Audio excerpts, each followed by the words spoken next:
Thank you so much, Adebayo Adebanjo, Investment Research Associate, Cardinal Stone, for joining me today. It's a pleasure to be here. Thank you.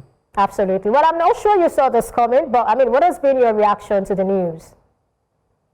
Well, I mean, not really a surprise because over the past 2 years, we've seen that the government has been trying to see how it can step down the prices of cement. If you recall, sometime in 2023, where BUA Cement also crashed the price of their cement bags in support, of the president's ambition at the time, right? So, I figured that conversations were still ongoing in the background, to find a way to ease, cost pressures, clearly as regards to infrastructure and construction activities. So it didn't come to me as a surprise at all. All right, so talk to us. What has been the implication of the high cost and the prices of cement so far?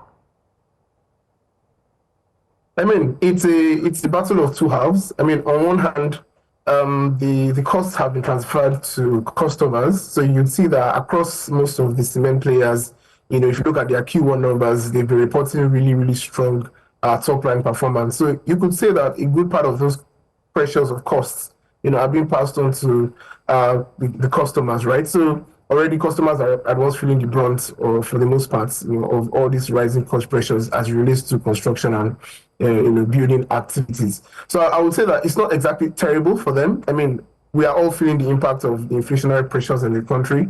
And as business people, at some point, they have to find a way to transfer, those operating costs, to their customers. So I think it's a bit of half and half here and there for both, the players and the customers as well. Absolutely. So looking at what the players are doing now, what impact do you see as a result of this? I mean, is it going to move the needle? Adebayo, if you can hear me, I was asking if what the cement manufacturers are planning to do will move the needle. Is it going to help in any way? What sort of, ease are we going to see as a result of this?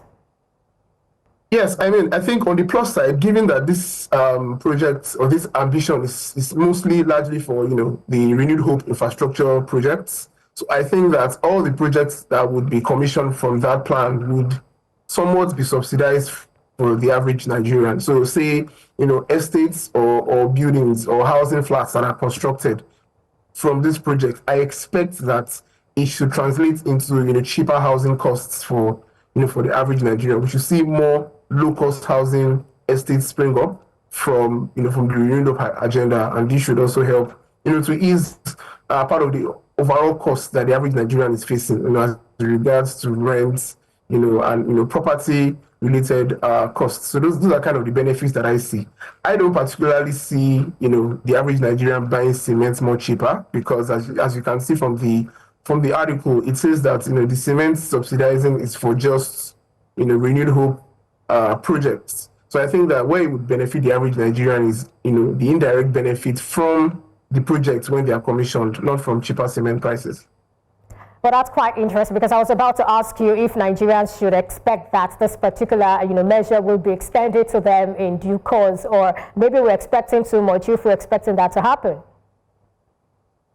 Well, I mean, that's the idea. Basically, I think that's the idea the president has. I mean, the president is aware of all the challenges that the average Nigerian is facing, and so he's looking for ways to ease this pressure. So if the cement manufacturers are able to subsidize cement prices for government projects that are supposed to benefit the average Nigerian, I think that the benefit is for the average Nigerian in the long run. In the short term, maybe not so much, but as soon as those projects are commissioned, I expect that, they should translate to, easier living, for the average Nigerian.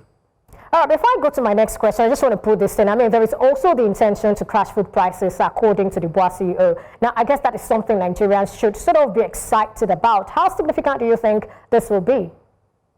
Sorry, I did not get that question. All right, there is also the intention to crash food prices, according to BUA CEO. So I guess this is something that, a lot of Nigerians should be excited about. How soon should we see that happen, and what significance should we expect as a result of that? Well, I mean, in terms of how soon, it's hard to say, because it's not the first time that we've seen bold statements like this from market participants. We've seen, times in the past where even the government has come to say, they're going to crash prices, through food coming from the ports. They're going to remove import duties for certain good items, that are coming to the country to reduce the cost. But to a very large extent, I don't think we saw the direct impact of these, initiatives on the average Nigerian, right? And even speaking to crashing prices, when I mentioned earlier that, sometime in 2023, when, BUA Cement announced a similar trend to crash cement prices, we saw that the company eventually, went back on that plan in the, citing that, the economy was difficult and the operating costs went up. And so they had to kind of revert on that initial price crash. So again, it's the extent to which they're able to do this really without, affecting their own operations, because inflation is still high, despite the rebasing. And so they also want to consider, their own respective bottom lines and, creating value for shareholders, while also, making sure that they help out, with these altruistic activities, so to speak, to crash food prices, to crash, cement prices. Yes, Nigerians should be excited, but I would say don't hold your breath, really. Oh, don't hold your breath. But I'm tempted to ask, looking at the fact that your answer was different from what I was thinking you would say, I was going to ask you if we should begin to think that the increases we are seeing in the prices of these commodities are actually arbitrarily fixed. Because, if a market player can boldly say, oh, don't worry, we're going to crash prices. And I'm wondering, what computation did you do? What's the mathematics, you put into all of that to come up with the decision to crash prices? You want to say something about that before we move on? Yes, that's exactly what I was saying. That again, it's a function of what the impact of price crashes would be on your own operations. Because really, if you crash prices and then you now start reporting, negative operating income, then to what extent, are you going to sustain that? Again, your earnings have to be sustainable to do that. So it means that, these companies are willing to forego some of the profits that they would typically earn, from increase in prices. And yes, prices have increased very, very arbitrarily over the past 2 years.